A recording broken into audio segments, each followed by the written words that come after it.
Good Friday afternoon. Thanks for joining us on KARE 11 News Now. I'm Chris Harapsky. Right now, amid the government shutdown and President Trump's push to deploy the National Guard to American cities to quell crime and aid deportation efforts, millions of people are preparing to take to the streets this weekend for the second No Kings protest. Last time, about 5 million people came out to protest Trump's administration. That was right after the president's military parade in Washington, D.C. in June. But among lawmakers, the protest is causing some divided views. I support the right of every single American to participate in the rallies that are going to take place this week. And showing up to express dissent against an out-of-control administration. That's as American as motherhood, baseball, and apple pie. That's the First Amendment. On the other side, Republicans are labeling this protest as anti-American, with House Speaker Mike Johnson even blaming rally-goers for the current government shutdown. Now, tomorrow, the Democrat leaders are going to join for a big party out on the National Mall. They're going to descend on our Capitol for their much-anticipated so-called No Kings rally. We refer to it by its more accurate description, the Hate America rally, okay? And I'm not sure how anybody can refute that. This weekend, more than 2,500 demonstrations are set to take place. That's 450 more than last time in June.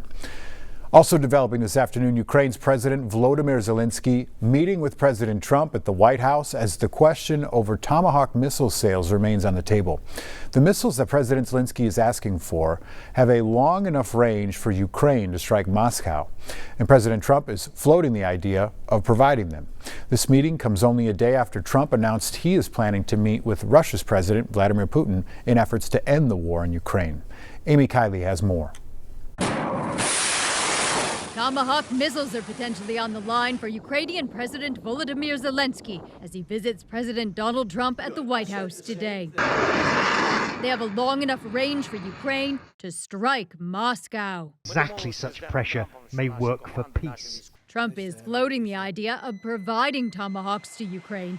He says he mentioned that to Russian President Vladimir Putin in a phone call yesterday. I did actually say, would you mind if I gave a couple of thousand Tomahawks to your opposition? I did say that to him. I said it just that way. He didn't like the idea. Trump says his phrasing was lighthearted. He also says he plans to meet with Putin in Hungary to discuss bringing the war to an end. The president feels like great progress was made on this call. They also agreed to have a high-level senior staff meeting convened as early as next week. Critics say Trump could do more to put pressure on Russia. Increase sanctions, increase toughness as it relates to the oil, increase the weapons that go to Ukraine. They don't want Putin getting another photo op with Trump without Ukraine getting peace. If you make Russia vulnerable, they will negotiate at the table. If you don't, they'll just keep kicking the can down the road with you. Putin's playing, in my view, Trump right now. I'm Amy Kiley reporting. Today, former National Security Advisor to President Donald Trump, John Bolton, pleading not guilty to charges of mishandling classified documents. He was indicted yesterday and is accused of sharing more than 1,000 pages of diary-like entries that contained classified and top-secret info. A security advisor during Trump's first administration, Bolton turned into an adamant critic of President Trump since his leave from the White House. He is now the third high-profile Trump political opponent to be indicted in less than a month. Developing news from Washington, D.C., Republican lawmakers warning that 80% of nuclear agency staff are at risk to be furloughed as funding is coming to an end amid the government shutdown. According to the National Nuclear Security Administration, their funds will run out this weekend. The agency plays a key role in managing the nation's nuclear weapons stockpile. These are not employees that you want to go home. They're managing and handling a very important strategic asset for us. They need to be at work and being paid. This afternoon, extra patrols are out in Minneapolis after more than 120 car break-ins were reported in a 5-day span. Authorities say 124 cars had their windows smashed between October 9th and October 13th. You can see the areas impacted highlighted on this map, stretching from north to south Minneapolis, including neighborhoods like Powderhorn Park, Weber Camden, Falwell, Lowry Hill, and Whittier. While most victims say nothing was taken from their cars, many are left with a huge repair bill. At this hour, there have been no arrests made. Happening right now, a former Minnesota Teacher of the Year convicted of sexually abusing his student who was 14 years old at the time, appearing in court for a sentencing.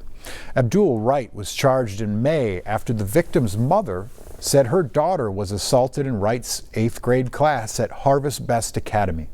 He was named Teacher of the Year back in 2016, and that is when the victim's mother said that the abuse began.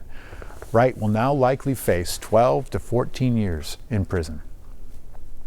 Today, a Twin Cities man who's been arrested more than 30 times is in court for a sentencing in his latest crime. Take a look at your screen. What you see here is the latest incident back in April of 2023. Jonas Abe was behind the wheel of that red truck that he stole from a Menards parking lot and then led police on this chase, crossing city lines and busy intersections. He did all this just 2 hours after getting out of jail for his 34th time. That was when he posted a $5,000 bond on DWI, drug, and stolen property charges. This is what the Ramsey County Undersheriff had to say in 23. When we have repeat offenders like this that put the public in danger, we have to hold them accountable. Today, Abe is facing 5 separate but related cases. He will be sentenced by a judge on that 35th arrest. Well, it's been 6 years since a National Guardsman was stabbed to death in the Marcy Homes neighborhood of Minneapolis. And to this day, his murder remains unsolved as family and friends continue to push for answers. Here's Raya Katene. It's a very sad day. Day after day, Assalamu alaikum wa rahmatullah. year after year. We are here to commemorate our beloved son. And with the change of every season, there is one constant for this family. And we pray for our dear son, Abdullah Sise. A daily prayer that the person who killed Abdullah Sise on the morning of his 27th birthday is found. We haven't gotten any answer with what had happened. Up to today, it's been, 6 years? We have no idea who did this horrible thing. 6 years ago today, police say Sise was assaulted on this corner of 7th Street and 5th Avenue Southeast in Minneapolis, just a couple blocks away from his home. It's frustrating, it's upsetting, and it brings a little bit of despair. His family believes Sise was attempting to stop someone from breaking into cars. The medical examiner ruled his death a homicide, saying the 27-year-old died from a stab to the chest. He was such a wonderful kid. He had a very bright future ahead of him, and someone from nowhere came and decided to just take it away from all of us. Every year we're here, and we will not stop coming here. Sise's uncle says his nephew was filled with courage, focus, and a deep desire to help people. A linguist in the National Guard, his family tells us he spoke at least 4 languages. His platoon sergeant saying he's simply irreplaceable. It was a huge loss to the unit when he passed, and I'll never forget him. He was... 6 years later, it's still tough to find the words, but finding Sise's killer and finding closure are what his family and friends are praying for. His aunt calling on authorities to take the case seriously. My husband calls and nobody calls him back. We don't feel like they're there for us. As the days pass and the seasons change, they say prayer will get them through. Today it's been 6 years and we're still hurting, but God willing that justice will prevail. Raya Katene reporting there. Minneapolis police say their investigation is still active. Even 6 years later, they're asking anyone who knows anything to share that information about this crime with investigators.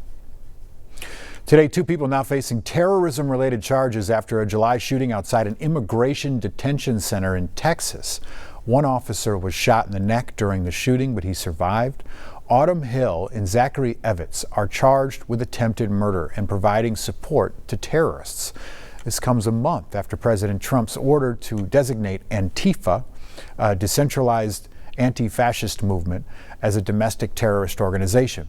Federal prosecutors claim that both Hill and Evitz are part of the Antifa cell that planned the shooting. This is the first terrorism case that the Justice Department has brought against Antifa. Take a look at these scenes. A powerful explosion at a residential building in Romania's capital, Bucharest, has left 3 people dead and 13 injured. The blast caused the 6th floor to collapse onto the 5th, severely damaging that structure. Authorities say a pregnant woman was among the fatalities, and a 14-year-old girl who fell from the 7th floor to the 5th floor of the building is one of the 2 victims currently in critical condition. An investigation currently underway for potential negligence, including a broken gas seal that might have led to that explosion. Today, Israel and Hamas trading new accusations over the returns of bodies. While the ceasefire agreement brokered by President Trump remains fragile, it is still holding up. NBC's Matt Bradley has the latest from Tel Aviv.